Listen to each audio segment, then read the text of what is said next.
All right. So, good morning. It's 8:24 a.m., the third day of September 2024, and I'm going to do a very quick analysis on gold and just explain a few things that I'm seeing. And let us just start by looking at a clean chart on TradingView. So yesterday I made a small, not really small, it was actually a costly mistake.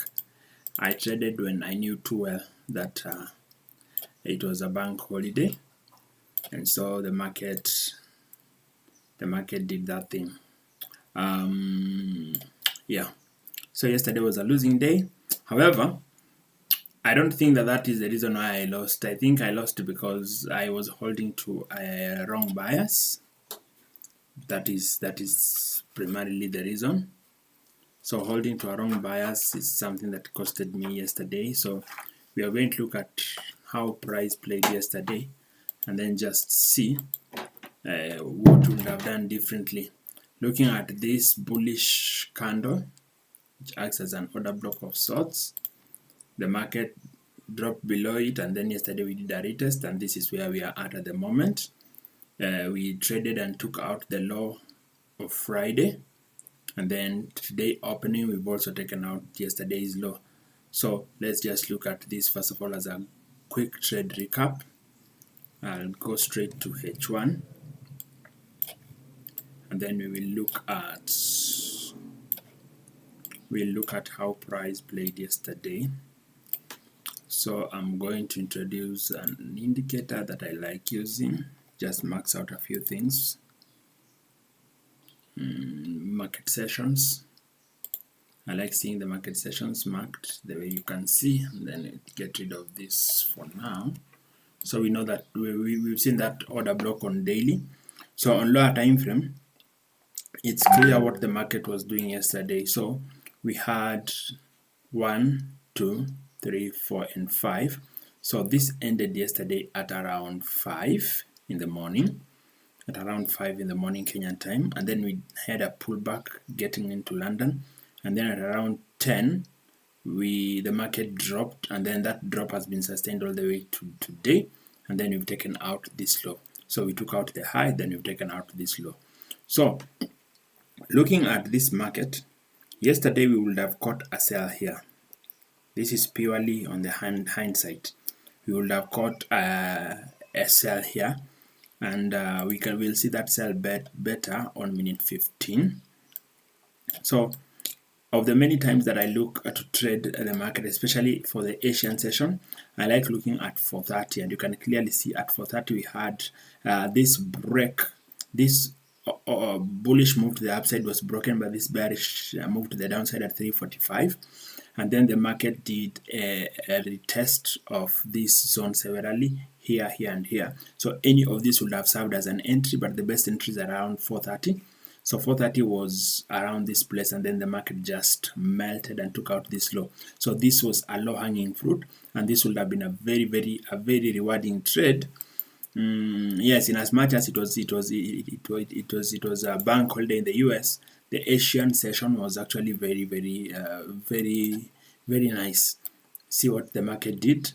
So just to come and take out that low, that would have been a 3R, 4R around that area. You see, around that area. So initially, we were calling the market to come to, let me show you. We were calling this market to come to around 2480 level, around 2480, but it fell short of it. Sorry, it fell short of it by about 10 pips. So they're by about 10 pips. So let me show you something that I had tweeted in terms of what we were looking at. Here it is. So I do a lot of tweeting concerning what I'm looking at. So I tweeted this on Sunday, and I said, good evening, ready for the coming week. This is what I'm seeing on the yellow metal. Let's see how this plays. So if you check, clearly you can see 2480 level. So this is what I was looking at. So I expected a pullback and then a drop, but we did not pull back. The market just dropped. So it is in this pullback that I lost money, because contrary to what my trading plan says, I took this and I knew very well that this is a counter move. The reason why I don't like taking counter moves is because you don't know how deep or how shallow the counter moves will be, unless it's a counter move originating from a larger time frame that has a good potential of move. But this was a very small potential, and I lost quite a bit here because I was taking multiple positions. Again, that is against my trading plan, but at least I've learned from it, and I hope not to repeat it. I know I'll recover, hopefully. So the drop happened. We did not really get to 24.80, but we came very close to it. We came to around 24.90, as you will see, and then up we go. So when we are still on Twitter, let me show you now what we are looking at today. So for today, I tweeted this, and it is what is currently playing out, and then I'll show you in the charts. So there was this divergence to the upside, and then it was closed by this divergence to the downside. So this divergence to the downside indicates that there's a possibility that the move that originated from this high or this high has ended here, and now we are likely to be moving up. And you know the rules of divergence is, if this is the highest point of the divergence, then the move that originated from as in, if this is our divergence and then we see that the market is about to drop and we are here, we will be targeting these lows. You see these lows, the lows that are in between the two area, the two highs, the lows here.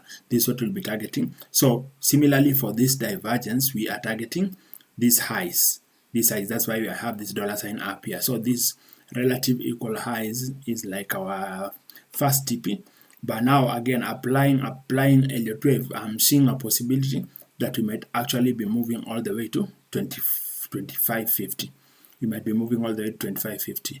Now, I know I had anticipated entering here, but because 430 had not arrived in the morning and I saw price was still moving down, I waited, and instead of taking it at this point, I took a turtle soup entry, because price actually dropped and took out liquidity that is just down here, but it did not close below it. I'll show you in a minute. It did not close below this, below the wick of this candle.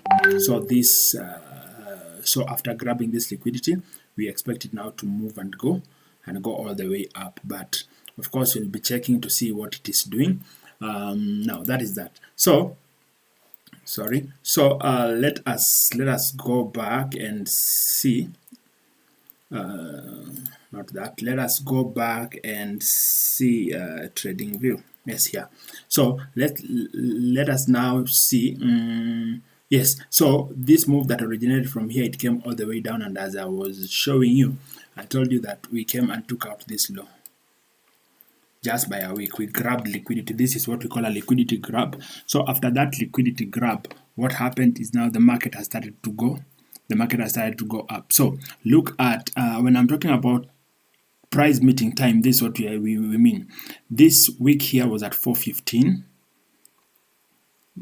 No, yeah, let's see. That was at 4. Then we had at 4:30.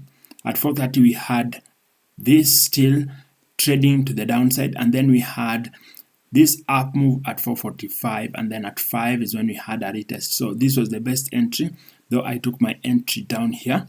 Now the market has been moving nicely.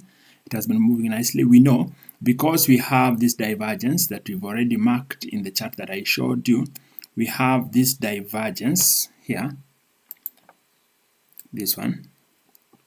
Because we have this divergence, then what we expect to see the market now trade and go and take out these highs here. So you see we have a very big potential where the market is likely to move to.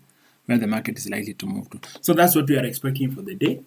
So we will do a review, or rather an update, to see what the market will have done by end of day or early tomorrow, and then it will be posted on the same place. So keep following, subscribe, like, share, and let us see how this metal plays out. Have the best in the market, trade well, and remember, risk management is key. Thank you.